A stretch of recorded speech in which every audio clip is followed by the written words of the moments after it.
네, 선출 권력이 임명 권력보다 우위에 있다는 취지의 이재명 대통령 발언에 대해서 문영배 전 헌법재판소장 권한대행이 의견을 밝혔습니다. 헌법에 기반한 논의를 강조했는데 반대 의사를 전한 것으로 풀이됩니다. 이형관 기자가 보도합니다. 이재명 대통령이 들고 나온 이른바 권력 서열론. 임명 권력은 선출 권력으로부터 2차적으로 권한을 다시 나눠받은 거예요. 대한민국에는 권력의 일종의 서열이 분명히 있습니다. 내란 특별재판부 위헌 논란에 대한 답변 중 언급됐는데 투표로 뽑히지 않은 사법부는 입법부나 행정부와 대등하지 않다는 겁니다. 이에 대해 문영배 전 헌법재판소장 권한대행은 이렇게 말했습니다. 대한민국 헌법을 한번 읽어보시라. 이게 제 대답입니다. 자세한 언급은 피했지만 사실상 반대 의견을 낸 것으로 풀이됩니다. 논의의 출발점은 헌법이어야 됩니다. 그렇죠. 헌법 몇 조에 근거해서 주장을 펼치시면 논의가 훨씬 더 생산적일 것이다. 그러면서 헌법이 부여한 사법부의 권한을 부정해서는 안 된다고 강조했습니다. 사법부의 판결이 행정부와 입법부를 불편하게 할 수 있습니다. 그렇지만 그 사법부의 권한은 헌법에서 주어진 권한이기 때문에 그 자체는 존중해야 됩니다. 문 전 권한대행은 사법개혁의 필요성에는 공감하면서도 사법부의 참여가 반드시 필요하다면서 사법개혁의 역사에서 사법부가 논의에 참여하지 않은 적은 단 한 번도 없다고 덧붙였습니다. 이 대통령과 사법연수원 동기인 문 전 대행은 임기 말 헌재소장 권한대행을 맡아 윤석열 전 대통령 탄핵 심판 심리를 이끌었습니다. KBS 뉴스 이형관입니다. 말씀하신 것처럼 그 피곤한 이슈 정말 뜨겁게 다시 그 뉴스의 중심에 계신 것 같아서 그 이야기부터 여쭤봐야 될 것 같아요. 그러니까 지금 소위 말하는 선출 권력과 임명 권력 관련된 논쟁에 있어서 헌법을 읽어보라라는 이야기가 일파만파 퍼지고 있는데 그 이야기가 좀 왜곡되거나 곡해되는 게 있다라는 거죠. 기자분들 전화 많이 하셨는데 일일이 대응하면 그게 잘 전달이 안 되거든요. 일괄해서 할 테니까 잘 한번 들어보세요. 그 라디오 방송의 사회자 질문이 이겁니다. 여의도 논쟁에 대해서 어떻게 생각하냐예요. 그러면 제 답변은 국회 논쟁을 말하는구나 이렇게 생각하잖아요. 대통령께 드리는 말씀이 아닙니다. 그렇게 보도가 많이 났던데요. 그 보도는 잘못된 보도입니다. 두 번째로 그 발단이 내란 전담재판부 아닙니까? 민주당은 합헌이라고 그러고 국민의힘은 위헌이라고 그러잖아요. 그러면 그게 결국 헌법재판소로 갈 수밖에 없잖아요. 그럼 헌법재판소는 헌법에 기초해서 판단할 수밖에 없지 않습니까? 그러니까 합헌을 주장하는 분은 헌법 몇 조에 기해서 합헌이다. 다음 위헌을 주장하는 분은 헌법 몇 조에 기해서 위헌이다. 이렇게 논의를 해야 그게 생산적이다. 그런 뜻입니다. 그 어디에 제가 대통령님 말씀에 의견을 제시하는 내용이 있습니까? 그렇게 해석을 하시면 공론의 장이 회복되지 않는다. 공론의 장이 무너졌을 때 어떤 결과가 오는지 지난 탄핵 과정에서 보셨지 않습니까? 공론의 장을 회복시키려면은 발언자의 뜻대로 해석해야 됩니다. 왜냐하면 발언은 그 사람의 것이기 때문에 그렇습니다. 그래서 물론 어제 자세한 설명을 요청하는 데 대한 답변을 안 한 건 맞지만 전화가 너무 많이 오기 때문에 제가 이렇게 일괄해서 답변을 드립니다. 잘못 이해하신 겁니다. 잘못 이해했다. 지금 정확하게 입장을 밝히셨고요. 근데 왜 그렇게 잘못된 입장을 이해하고 써버린다고 보세요? 자기들 입장에 제 말을 그냥 끼워 넣었다. 저는 그렇게 생각합니다. 오늘 문영배 재판관께서 정확하게 이야기하셨으니까 오늘부터 요 이야기로 저희가 이해를 하면 되겠다라는 제 변명이 아니라요. 그 라디오 방송을 한번 돌려보십시오. 질문자 이렇게 말합니다. 이른바 선출 권력이 임명 권력 위에 있다는 여의도 논쟁에 대해서 여의도에서 논쟁이 한참 되고 있는데 어떻게 생각하십니까? 이렇게 돼 있어요. 여의도는 국회를 말하는 거 아니에요? 그렇죠. 그게 어떻게 제가 대통령 말씀을 떠올릴 수 있습니까? 그리고 그건 생방송인데요. 그렇지 않다. 한 번 더 말씀드립니다. 관련해서 또 페이스북에도 글을 좀 쓰신 게 있던데요. 그래서 이제 내란 특별재판부는요. 어차피 헌법재판소로 갈 수밖에 없습니다. 그럼 그 논란이 지속되잖아요. 그러면 내란 재판이 더 늦어질 수 있어요. 그 합헌이냐 위헌이냐 떠나서. 그러면 제가 생각해 볼 때 대안은 이겁니다. 이 모든 사단이 윤석열 전 대통령에 대한 구속 취소 결정에서 시작된 겁니다. 그렇죠. 예. 제가 볼 때 그 법리상 의문점이 있어요. 좀 충격이 컸습니다. 그렇다면 지금이라도 보통 항고를 해서 시정 여부를 상급심에서 판단할 기회를 갖는 게 좋겠다. 예. 일단은. 두 번째는 담당 재판부가 국민의 불신을 고려해서 신뢰성 있는 조치를 취하는 것이 바람직하다. 왜냐하면 재판부는 헌법과 법률에 따라 많은 권한을 가지고 있습니다. 예. 그 권한 행사를 하시라. 그러니까 조금 전에 이제 기자분들이 그럼 그게 뭘 말하냐? 그건 제가 답변할 내용이 아니죠. 담당 재판부가 예. 국민의 불신을 고려해서 신뢰성 있는 조치가 뭘지 생각을 해서 조치를 취하시라. 예. 그것이 위헌 논쟁도 없고 가장 신속하고 모든 문제를 깔끔하게 해결하는 거고요. 그다음 하나 더 덧붙이자면 지금 사법개혁을 논의하지 않습니까? 사법개혁은 제도의 문제입니다. 예.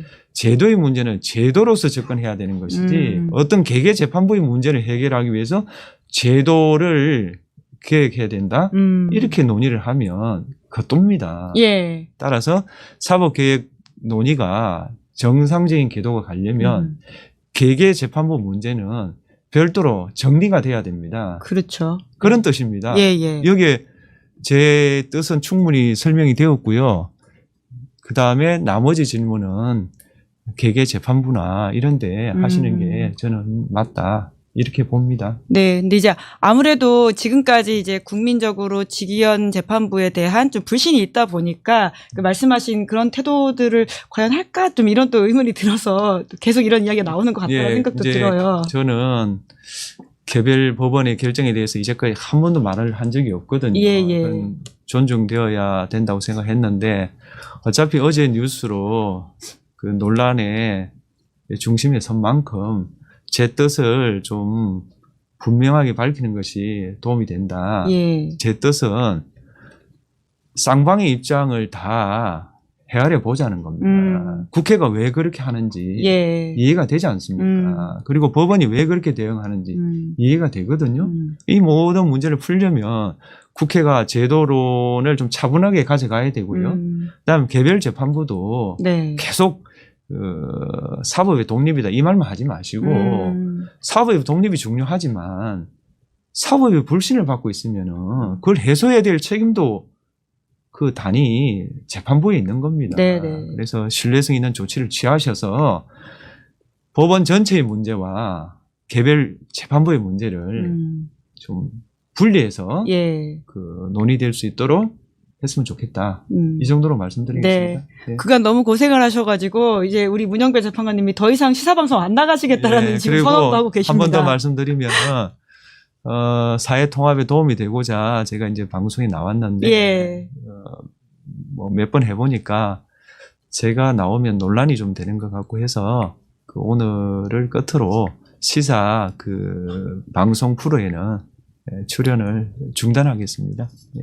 이거 어쩌다가 저희가 마지막 방송이 되어서 약간 숙연해지기도 하고 이거 어떻게 해야 되나 라는 생각이 드는데 사실 워낙 말씀처럼 이런저런 방송을 나오신 바가 있다 보니까 저희가 오늘은 조금 가볍고 재밌게 진행을 해보려고 했는데 이 사안 자체가 워낙 무겁다 보니까 이게 한 달 전인가 예. 뭐 약속된 예, 거잖아요. 그렇죠. 예, 그래서 저는 이제 방송에 선의로 놓은 건데 제 발언을 가지고 논란의 수단으로 삼는 것 같아요. 그래서 제 가족이나 제 지인들이 이제 좀 그만 나오는 게 좋겠다 아이고, 하시고 예. 제가 들어봐도 그게 맞겠다 싶어서 시사 방송 프로에는 그만 나오겠습니다.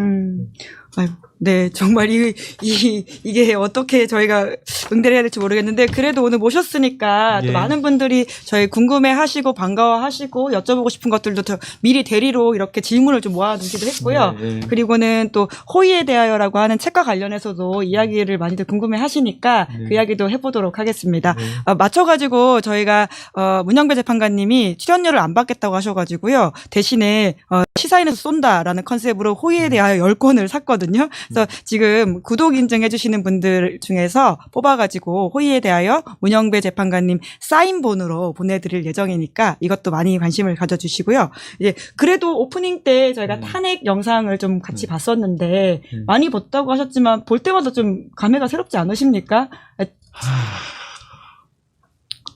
저는 이제 탄핵 결정할 때가 가장 힘들 거라고 생각했거든요. 근데 무직도 힘드네요. 아, 요새가 탄핵 때보다 더 힘들다. 진짜 아니, 뭐, 오늘 재판관님 인생에서 가장 힘든 날 오늘 된 것 같아요. 아니, 오늘 어떡하죠? 4시에 일어났어요. 예. 4시에. 페이스북에 글을 그때. 4시에 일어나가지고, 이거는 조금 밝혀야 되겠다 싶어서 페이스북 글 하나 쓰고, 산책을 했거든요. 뭐, 한 40분인가? 50분인가 했고요. 그래서 내가 뭐 이렇게 꼭 살아야 되나.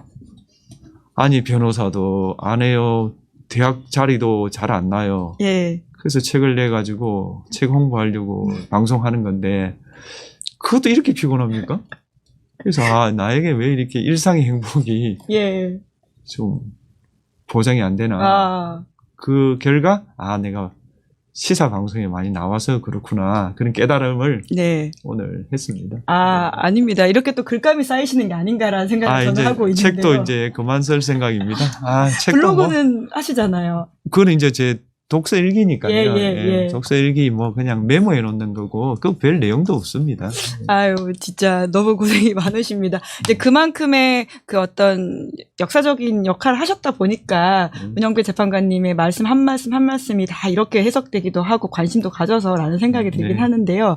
그러니까 제가 오프닝 영상을 왜 이렇게 틀어드렸는지를 좀 설명을 드려야 될 것 같은데, 워낙 이제 시민들이 특히나 심지어 버스를 타더라도 버스 기사님이 마이크를 들고 문영배 재판관님 탔다라고 이야기하면서 박수치자고 하는 상황까지도 겪었다고 책에 써놓지 않으셨습니까? 이제 그러다 보니까 늘 나라 구해서 고맙다라는 이야기를 들으실 때마다 나라는 시민들이 구했고 재판관 도장만 찍었다 이렇게 응대를 많이 하시더라고요. 예, 사실은 오늘 5시쯤에 산책을 했잖아요. 예. 당연히 짧은 바지와 그 스포츠 티 입고 편하게 당연하게 산책하실 때는요. 예. 또 세 분의 여성분이 나를 새벽 구하셨다고 5시부터 사진을 찍자고 해가지고 안 찍을 수도 없고. 네, 찍었습니다. 찍었는데 편안한 복장에 왜 나는 이게 사진을 계속 찍어야 되나? 예. 그 다음에 사인을 계속 해야 되나? 예. 그런 어떤 근본적인 질문이 들었고. 나를 국민이 구하셨다고 해도 계속 저보고 나를 구했다고 하고. 네. 참, 제가 드릴 말씀이 없네요. 저희는 사인 요청해도 사진 이따 끝나고 찍어도 괜찮습니까, 재판관님? 네. 시사인 구독자분들께 조금 전에 사인했습니다. 예, 감사합니다. 네. 그래서 저희가 오프닝 영상으로 나라를 함께 구했다라는 차원에서 이 영상을 봤으면 좋겠다라는 의미로 보여드렸었는데요. 그러니까 뭐 여러모로 참 그간 고생 많으셨고 감사드린다라는 인사를 그래도 저희 구독자분들과 시민을 대표해서 좀 말씀을 드리고 싶다라는 이야기도 드렸습니다. 근데 특히나 저희가 그때 사람들의 소리가 헌재까지 다 들린다라고 이야기를 들은 바가 있는데요. 4월 4일 당일 선고 때는 정신이 없으셔서 못 들으셨죠? 그 법정에는 안 들려요. 거기까지는 안 들리나요? 네. 평의실에 들려요. 평의실에. 그러면 과거에 빨리 재판해라 혹은 뭐 윤석열 파면을 기각하라 뭐 이런 거 소리가 다 들리셨겠군요. 법정은 따로 있거든요. 예. 거기는 안 들려요. 그러시군요. 네, 저희가 그때 이제 워낙 빨리 저희 입장에서는 물론 헌재 입장에서는 최선을 다했겠지만 기다리는 마음이 너무 힘들었었고 저도 올해를 되돌아보면 그 헌재 결과가 재판관님 퇴임하기 전까지 안 나올까봐 너무 좀 무서웠었거든요. 아니 조금 전에 제가 페이스북에 글을 보니까 오히려 재판관은 재판이 왜 늦어졌는지를 소명을 해야 되지 않냐. 그런 이야기도 있습니까? 그런 글이 있어요. 제가 답하겠습니다. 표결을 일찍 해서 그 문제 제기하는 분이 뜻하지 않은 결과가 나왔다. 책임질 수 있습니까? 너무 끔찍하죠. 왜 그 자리에 있지 않은 분들이 왜 그 자리에 그 고충이나 고민을 그렇게 가볍게 이야기하십니까? 우리는 최선을 다했습니다. 그리고 결과를 내놨잖아요. 그렇다면은 그 결정의 의미를 계속 음미하는 것이 온당하지. 그 결정의 의미를 이런 뜻이다라고 이렇게 여러 번 이야기해도 다 무시해버리시고 논쟁의 도구로 사용한 이게 맞습니까? 공론회장이 이렇게 열리는 게 맞아요? 숫자 힘을 이용해서 어떤 의견을 억압하고 말도 못 붙이게 하고 심지어는 지금 중진 의원의 말도 지금 말을 못하게 하는 거 아니에요? 그게 맞아요?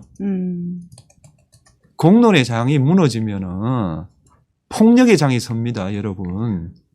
공론의 장은 뭐냐면요. 모든 이의 의견이 동등한 겁니다. 예. 그 공론의 장에 들어오는 이상은 설득을 해야 되는 것이지 억압을 해서는 안 돼요. 이 말씀 드리고 싶어요. 제가 진영이 어디 있습니까? 제가 정치인입니까? 진영이 없기 때문에 왜 우리 진영에 그 뭐라 합니까? 불리한 이야기를 하냐. 그게 성립할 수가 없어요. 저는 정치인이 아니에요. 그리고 법률가의 한계가 뚜렷하다 이렇게 말씀. 당연하죠. 저는 법률가입니다. 법률가에게 왜 정치인의 덕목을 기대하세요? 저는 법률가고 평생 법을 전공하는 사람으로서 이런 의문이 든다. 이런 점을 좀 참고해달라 이러시면은 정치인들이 그 뜻이 뭘까? 이걸 공론회장에서 어떻게 다뤄야 될까? 이렇게 말씀하셔야 되지. 너의 의견은 법률가의 한계다. 그럼 끝입니까? 같이 한번 생각해 봅시다. 민주주의가 무엇인지. 제가 어줍지 않게 방송도 나오고 강연도 하는 이유가 저는 탄핵 재판을 하면서 우리 사회가 심각한 상황에 빠졌다 이렇게 생각했어요. 그래서 우리 탄핵 때 고민한 바를 충분히 설명드리는 것이 전 도리라고 생각해요. 제가 뭐 정치하려고 이러겠습니까? 정치 뜻 전혀 없습니다. 지금은 공직에 나갈 계획도 없습니다. 그 뜻을 하는 게 아니라 이 탄핵 결정의 의미가 우리가 얼마나 삼고 끝에 내린 결론입니까? 그러면 이 사회가 발전하려면 이 의미를 충분히 음미해서 좀 더 나은 결과로 가도록 공론회장이 열려야 된다. 이렇게 말하는 게 맞지. 우리가 권력을 쥐었으니 우리가 결단을 내리겠다. 너희들은 계획의 대상이다. 이게 맞습니까? 사법부 안에 얼마나 많은 판사가 있습니까? 정말 훌륭한 판사 많습니다. 그 사람들도 다 계획의 대상입니까?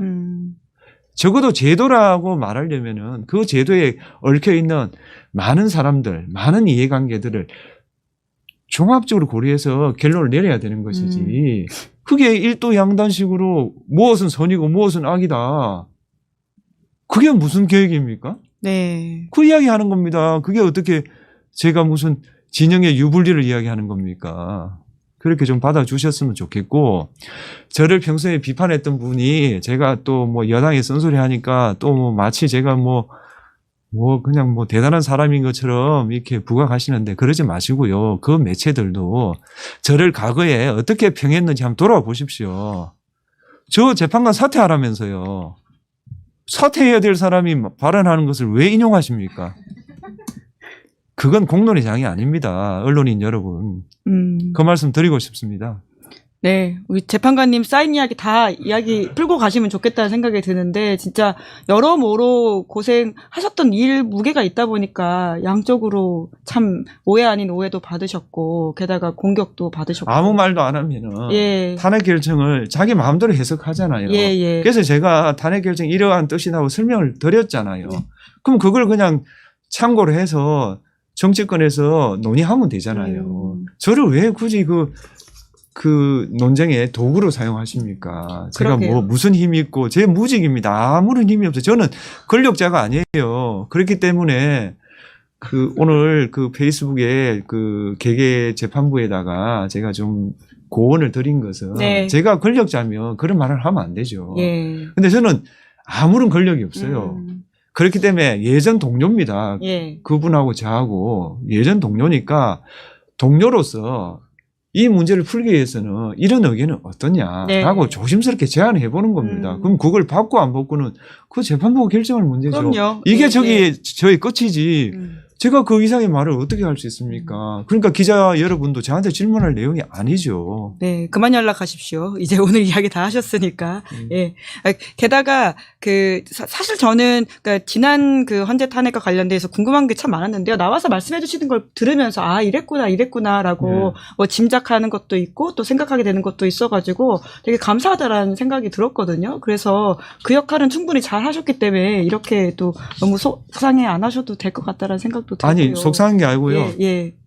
힘들어서 그래요. 아. 제가 부산에 살고 있고 예. 오늘 서울에 온 지 4일째인데 서울만 오면 너무 피곤해요. 길도 너무 복잡하고. 그쵸. 예. 또 뭐 이렇게 예. 뭐 말만 하면 그냥 논쟁거리가 되고 왜 그 있는 그대로 해석을 못 해요. 그리고 우리가 공론회장은 상대방의 말을 선의로 해석해야 됩니다. 네. 선의로 해석해야 공론회장이 되는 거지 악의로 해석하면 그건 싸움판이지 공론회장이 아니에요. 공론회장이 뭔지 한번 사전에 한번 찾아보십시오. 문영배 전 헌법재판소장 권한대행이 요즘 발언을 많이 하고 계신 것 같습니다. 들을 부분도 분명히 있어 보여요. 어쨌든 선출 권력이 임명 권력보다 우위에 있다라는 취지의 이재명 대통령 발언에 대해서 반박하는 그 내용이 지금 화제가 되고 있는데요. 여러분은 어떻게 들리시는지 한번 영상 확인하겠습니다. 대한민국에는 이 권력의 일종의 서열이 분명히 있습니다. 최고 권력은 국민이죠. 국민 주권. 그리고 직접 선출 권력. 간접 선출 권력. 사법부는 행정부와 입법부를 견제하기 위해서 헌법에 따라 만든 기관입니다. 당연히 사법부의 판결이 행정부와 입법부를 불편하게 할 수 있습니다. 그렇지만 그 사법부의 권한은 헌법에서 주어진 권한이기 때문에 그 자체는 존중해야 된다는 겁니다. 네, 이 법조인들의 말은 처음부터 끝까지 다 읽어야 되고요. 단어, 부사, 형용사 뭐 이거 다 꼼꼼하게 씹어서 먹어야 되는데 일단 이재명 대통령의 발언에 대해서도 뭐 여러 가지 뭐 있을 수 있고 평가가 문영배 헌재소장 대행도 마찬가지입니다. 일단 어떻게 듣고 계십니까? 일단 좋은 말도 시기하고 상대에 따라 의미가 달라지는데 그렇죠. 지금은 문영배 소장이 이재명 대통령에게 말을 해야 될 때가 아니라 같은 법관 출신으로서 대법원을 상징하는 조희대 대법원장에게 말을 해야 될 때가 아닌가 싶습니다. 네. 전체적 내용은 이재명 대통령에 대해서는 권력 서열 얘기에 대해서 헌법 몇 조에 그런 얘기가 있냐 뭐 이런 식으로 약간 비껴가기로 이렇게 좀 비판을 했는데 실제 내용적으로 보면 사법부 권한이 헌법에 명시되어 있긴 하나 국민의 신뢰를 잊지 못하면 그 새로운 기구를 통해서 대체할 수 있다라는 취지의 얘기를 하면서 또 하지만 특별재판부까지는 그 헌재에서 위헌의 논란의 소지가 있으니 대법에서 알아서 좀 그런 대안을 좀 제시하면 좋겠다는 얘기를 하고 또 한편으로는 윤석열 대통령을 지난 3월에 내란 수괴 혐의로 구속해놓고 법원이 구속을 취하 판결한 거에 대해서는 이건 좀 문제가 있으니까 다시 재론해야 된다라고 하는. 그래서 다소 재판부 출신으로서 보수적이지만 하지만 윤석열 내란 문제에 대해서는 좀 명확한 입장을 나타냈던 약간 다소 좀 애매한 발언들 하신 것 같습니다. 네. 뭐 기본적으로 이제 문영배 헌재소장 대행이 이런 얘기는 했습니다. 어쨌든 법원에 대해서 애정이 있기 때문에 이런 얘기도 하는 것이다라고 얘기를 했는데 일단 이재명 대통령의 11일 기자회견 발언 그리고 이후에 문영배 대행의 발언 어떻게 보고 계세요? 일단 서열이라고 하는 표현이 좀 거슬렸을 것 같긴 해요. 그러니까 권력의 서열이 있다 이렇게 표현하면 입법, 사법, 행정이 서열이 있다 이런 얘기로 받아들일 수 있기 때문에 그건 조금 오해 소지가 있을 수는 있다고 보는데요. 그런데 저는 문영배 전 헌재 권한대행이 그냥 한 발언의 취지는 관용과 자제라고 하는 지난번에 윤석열 탄핵 선고문에 들어가 있던 내용을 얘기했던 거라고 봐요. 그렇군요. 그러니까 권한이 있다 하더라도 사법권을 일단 존중하는 차원에서라도 그 권한을 넘어서는 뭔가의 권한을 행사하려고 하면 관용과 자제의 정신에 위배되는 거 아니냐 뭐 이런 원론적인 취지의 언급을 한 거라고 보거든요. 근데 본질적으로 보면은 우리가 입헌군주제 국가가 아니잖아요. 그러니까 이른바 이제 공화제라고 하는 개념하고 민주정이라고 하는 민주주의하고는 일종의 좀 충돌하는 개념이기도 해요. 그러니까 민주주의 개념으로 보면 국민의 직접 투표를 통해 가지고 그 어떤 차별도 행사하지 않는 그러니까 예를 들면 인종이라든가 뭐 피부색 그 어떤 것으로도 사람들 차별하지 않잖아요. 네. 미국은 아직도 거기에서 벗어나지 못하고 있지만 그렇죠. 네. 그러니까 우리는 1원 1표가 아니잖아요. 1인 1표제거든요. 그렇죠. 그러니까 그런 국민주권주의를 이재명 대통령은 강조한 거거든요. 그러니까 공화제 개념으로 보면은 서로 네. 간의 권력을 어떤 분점하거나 견제의 정신을 좀 더 강조는 할 수 있겠으나 그 두 가지 충돌의 개념으로 보면 일단 우리 헌법이 규정하고 있는 건 제가 볼 때 국민주권주의가 우선한다고 보는 거예요. 네. 그리고 사법부의 그 유체라고 하는 게 대법원이잖아요. 대법원의 핵심 구성원이 누굽니까? 대법관이잖아요. 네. 대법원장하고 네. 누가 임명하나요? 대통령이 임명하잖아요. 왜 대통령이 임명합니까? 자기들끼리 뽑으면 되는 걸? 그러니까요. 그렇지 네. 않나요?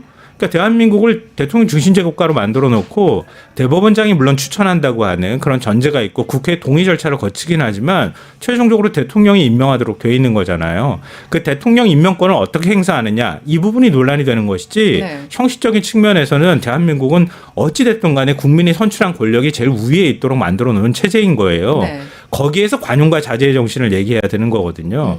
그러니까 지금 이재명 대통령이 원론적인 언급을 한 것 가지고 이게 뭐 위헌적인 발언이니 이렇게 오버하는 것은 네. 기본적인 발언의 취지 자체도 왜곡하는 것일 뿐더러 뭐 권한 대행이 아까 했다고 말씀드렸던 네. 것처럼 네. 그 발언의 취지도 왜곡하는 것이다 이렇게 생각합니다. 네. 어쨌든 11일날 이제 서열 그거 가지고 또 국민의힘이나 일부 뭐 법조계에서 그러니까 사법부 쪽에서 이제 비판이 있으니까 이후에 이재명 대통령 다시 한번 언급했어요. 이 기사는 뭐 많이 알려지진 않았지만 어쨌든 16일 국무회의 때 다시 한번 얘기를 했죠. 선거를 통해서든 임명을 통해서든 권력의 원천은 언제나 국민이다. 다시 한번 국민 얘기했고요. 권력을 자기 것인 줄 착각하는 경우가 있는데 그런 착각에 빠지지 않도록 노력하는 것이 정말 중요하다. 이렇게 정리를 다시 한번 했습니다. 이게 굉장히 중요한 맥락의 얘기라고 보는데요. 네. 우리가 대법관을 직접 선출하는 게 아니잖아요. 그리고 판사를 우리가 직접 선출하는 게 아니잖아요. 아니죠.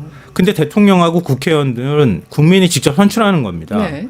그러니까 선출된 권력의 경우에는 끊임없이 견제를 받게 돼 있어요. 그거는 삼권 자체 안에서 견제를 받는 차원도 차원이지만 국민들의 견제를 받는 거예요. 네. 사부라고 하는 언론의 견제들도 받고 있는 거고요. 그렇죠. 네. 근데 만약에 사법부라고 하는 그 외형적 틀에 갇혀서 우리는 부여받은 독립적인 권한을 행사할 수 있어 라고 하면서 판사가 나는 내 마음대로 판결할 거야.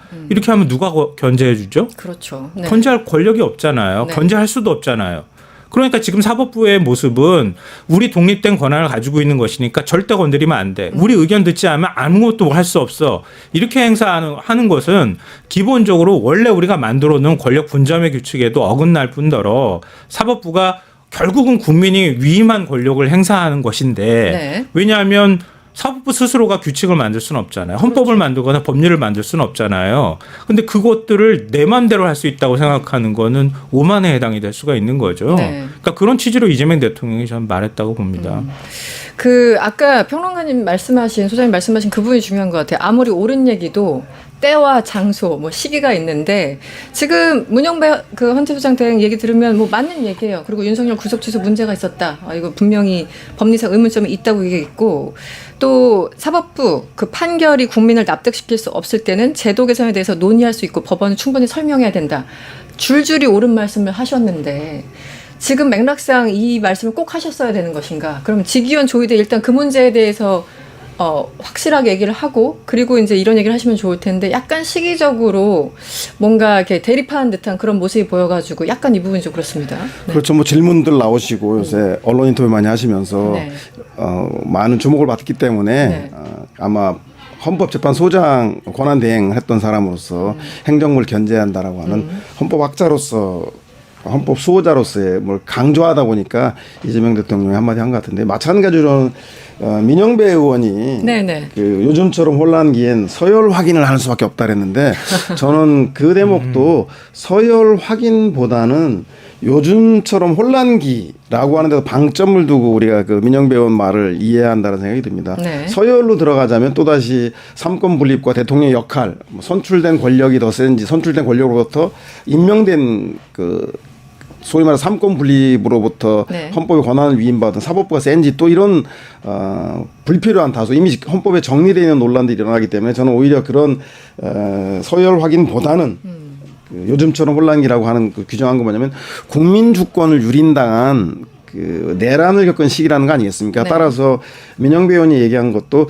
권력 서열 발언의 그 진위는 우리 김민석 총리가 대정부 질문에 답변한 것처럼 대통령의 맥락을 좀 살펴보면 권력을 행사하는 데 있어서 주권의 근본은 국민이라는 것을 강조하는 네. 그것을 우선에 둬야 한다라는 이야기를 하는 것 같고요.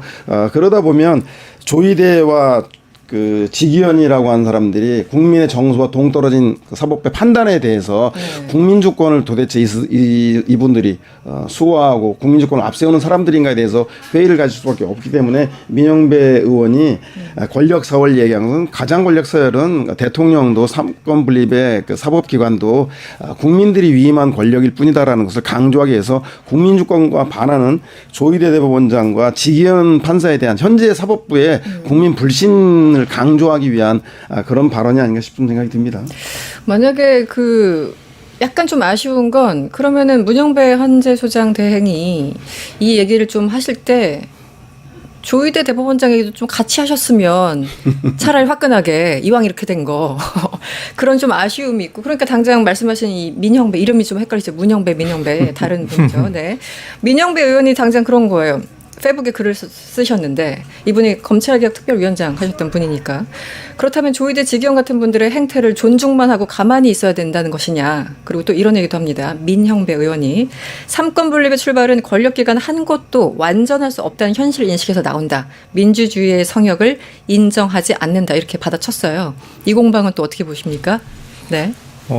다 각자 다 맞는 말인 것 같아요. 각자는 맞는 말이에요. 왜냐하면 그게 완벽하게 논쟁이 없을 만큼 정리가 됐다고 하면 아무도 거기에 대해서 이의 제기를 못 하겠죠. 그렇죠. 그러니까 결국 민주주의라고 하는 건 그렇게 끊임없이 견제하고 서로 비판하고 토론하는 과정들을 통해서 흔들리면서도 그렇게 자리를 잡아가는 게 민주주의의 기본 정신이거든요. 네. 뭐 우리가 여러 이제 책들도 언급하고 그러지만 어떻게 네. 민주주의 무너지는가 뭐 이런 책들에도 다 그런 내용이 들어가 있는 거예요. 네. 민주주의는 완성됐다고 하는 순간 위험해진다 이런 표현들을 사용하거든요. 네네. 그러니까 그런 거에 대해서 사실은 어찌 보면 계속 토론을 건강하게 해나가는 방식이 굉장히 중요하다. 누구에 대한 적의를 표현하거나 아니면 누구를 없어져야 될 대상으로 삼는다거나 이런 방식이 아니라면 그러면 그런 토론 자체는 저는 그렇게 나쁘다고 생각하지는 않아요. 네. 그리고 문영배 권한대행에 대해서 굉장히 얘기가 많은데요. 네. 저는 굉장히 그 정신은 기본적으로 존중해 드리고 싶어요. 네네. 그러니까 우리가 헌법재판소 판결을 존중했던 거나 마찬가지라고 생각해요. 근데 다만 이제 본인이 여기에 사법부의 어떤 행태를 정면으로 비판하고 나서거나 이럴 때 헌법재판소장은 사법부의 테두리 바깥에 있었던 존재잖아요. 끊임없이 어찌 보면 대법원하고 갈등을 했던 게 바로 헌법재판소이기도 하거든요. 네. 근데 그런 측면에서 사법부를 공격해버리면 헌법재판소장 권한대행이었던 사람이 네. 사법부를 정면으로 비판하게 되기 때문에 굉장히 부담스러운 일이었을 거다. 근데 그런 면에서는 일정하게 존중해주는 태도가 필요하지 않겠나라고 본인은 아마 생각했을 것 같고요. 또 지금의 뭐 내란 이후의 상황으로 보면 국민들이 결국은 이제 대한민국 민주주의를 다시 세워야 되겠다고 하는 생각이 굉장히 강하고 또 그 직후에 조기 대선을 통해서 대통령을 선출한 거잖아요. 네. 또 내란 심판이 지금 시작되고 있는 상황이고 네. 특검이 또 돌아가고 있기 때문에 사법부가 사실 그런 부분에 대해서 정면으로 뭔가 대응하기는 쉽지 않은 상황이니까 여기에서 본인이 말까지 더 보탤 경우에 사법부가 조금 더 궁지에 빠지지 않을까 하는 생각도 좀 할 것 같아요. 제가 볼 때는. 조심스럽겠죠. 본인이 판사 출신이기도 하고. 네네. 근데 그런 팔이 조금 안으로 굽은 측면이 있기는 하지만 네. 그 발언 자체가 막 비난의 대상이 되거나 네네. 그렇게 되어서는 안 된다고 개인적으로 생각합니다. 어쨌든 이제 이게 논란이라는 게 찬성하는 사람과 반대하는 사람이 있으니까 논란이라는 표현을 저희들이 쓰는 건데 어쨌든 문영배 헌재 소장 대행 이런 이제 발언으로 계속 이슈가 되니까 야 헌재 사실은 탄핵시킨 거 윤석열 한 명밖에 없어. 그 전에 한덕수부터 검사까지 다 그냥 풀어줬잖아. 이러면서 다시 이제 과거를 소환하는 이야기도 인터넷상에 떠돌고는 있습니다. 그런데 여기까지 그건 할게요. 한계가 있었을 거예요. 네. 왜냐하면 그때 특검이 돌아갔다면 저는 100% 한독수는 탄핵당했을 거라고 봐요. 당시에. 예, 네. 그 나머지 사람들도 그랬을 가능성이 매우 높거든요. 그렇죠. 검사들도 검찰이 제대로 수사 안 하거나 자료를 안 주는데 어떻게 헌법재판소가 스스로 수사권이 있는 사람들이 아닌데 네, 판단하겠어요.